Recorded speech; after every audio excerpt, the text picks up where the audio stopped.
Estamos no quinto dia. Já se foi uma semana, que coisa linda. Atos capítulo 4, versículos 1 a 22. É o que Deus ministrou ao meu coração. O segredo da ousadia. Ontem mencionamos o apóstolo Pedro ter identificado e aproveitado a repercussão do milagre para evangelizar. E não foi apenas ele quem identificou o jumento, o que nós veremos hoje. O coxo ele foi curado na área interna do templo, local de alta concentração de pessoas. E por isso foi tão notório aquilo que aconteceu. Repercutiu bastante. Os líderes políticos e religiosos eles ficaram indignados por dois motivos. Primeiro, eles não acreditavam que os mortos pudessem ressuscitar. E esta era a mensagem pregada pelos apóstolos. Segundo, porque entre esses líderes estavam os ricos aristocratas. E eles procuravam desenvolver bom relacionamento com os romanos, com o Império Romano. E tinham a intenção de manter as suas riquezas e a sua notoriedade e o poder entre o povo, né? O governo romano ele era muito intolerante com qualquer pessoa que perturbasse a ordem pública. Então os saduceus eles entenderam que eles deveriam impedir os apóstolos de continuar exercendo o ministério, porque temiam a perturbação e o tumulto nas ruas. Ou seja, para proteger a sua própria imagem e tentar pôr um fim, eles tentaram fazer o quê? Colocar um fim ao movimento. Então eles rapidamente prenderam João e Pedro.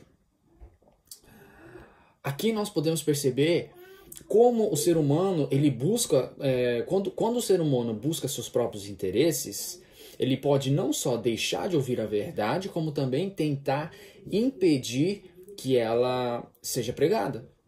E o texto de hoje, ele me leva a refletir sobre o ataque do inimigo àqueles que proclamam a Cristo. E de como que o cristão ele deve reagir em defesa do Evangelho. Defender a verdade da ressurreição foi um desafio para Pedro e João. Porque eles eram simples pescadores, eles eram, como diz na passagem, eles eram iletrados e incultos.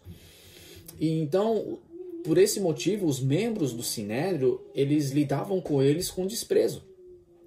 E eles, de fato, eram homens sem nenhuma formação técnica ou profissional para argumentar com homens orgulhosos da sua ficha acadêmica. Mas a pessoa que tem Jesus em seu coração, ela possui integridade verdadeira. E não negocia sua fé para, levar vantagem pessoal. As ameaças, elas não fizeram os apóstolos desviarem do caminho. A convicção do cristão, ela deve ser que as ameaças são situações momentâneas, né? A convicção nossa deve ser o quê? Que as ameaças, elas são situações momentâneas, mas as coisas de Deus, elas são eternas. Pedro e João, eles tinham em sua defesa o quê? Algo incontestável, que era impossível de se negar que o coxo foi curado. O milagre era inegável, era incontestável. E a nossa maior defesa é o nosso testemunho, as evidências inegáveis do caráter cristão. Quando temos que escolher entre obedecer a Deus ou aos homens, não podemos duvidar do caminho que devemos seguir. O problema de muitas pessoas é que os conselhos deste mundo têm sido recebidos muito mais forte do que os conselhos de Deus. O segredo de muitos homens do passado é que tiveram tanto temor a Deus que nunca tiveram medo do homem. Por isso, para Pedro e João, era tão valioso proclamar o que eles tinham visto e ouvido. A sua pregação não eram histórias relatadas por outras pessoas ou qualquer coisa do tipo, era um resultado da real experiência com Cristo. Eles estavam tão seguros da verdade que estavam dispostos a arriscar a sua vida para proclamar o Evangelho. Então oremos para que Deus nos dê essa mesma convicção. Vamos orar? Pai,